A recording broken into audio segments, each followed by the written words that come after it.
Welcome to our channel. Today we how to backup charging history from ChargePoint app. Quick tutorial step by step clearly. Open the ChargePoint app on your mobile device. Log into your account if you haven't already. Navigate to the History section in the app's main menu. Once in the History section, look for the option to view your charging sessions. Select the desired charging session you want to backup. Tap on the session to open detailed information. Look for the export or backup option, typically represented by an icon or text. Choose the format you wish to backup your data in, such as CSV or PDF. Follow the prompts to finalize the export process. Select a destination where you'd like to save the file, such as your device's storage or a cloud service. Confirm your selection and complete the backup process. Once the backup is complete, you have successfully backed up your charging history from the ChargePoint app. If the page does not load, refresh the browser or try again in a private or incognito window. Make sure you are using the correct email address, then retype it carefully to avoid small typos.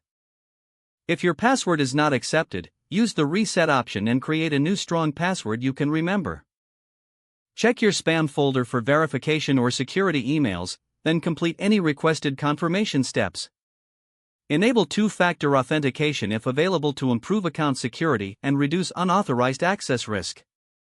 After signing in, review your profile details so your contact information and settings are accurate and current. If you see an error message, note it down and try again after restarting your device and internet connection.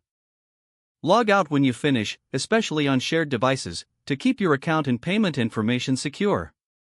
If the page does not load, refresh the browser or try again in a private or incognito window. Make sure you are using the correct email address, then retype it carefully to avoid small typos.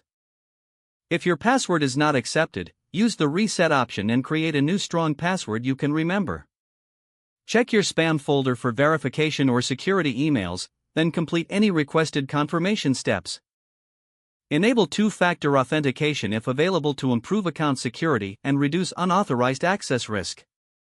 After signing in, review your profile details so your contact information and settings are accurate and current. If you see an error message, note it down and try again after restarting your device and internet connection. Don't forget to like this video and subscribe to our channel for more step-by-step tech guides.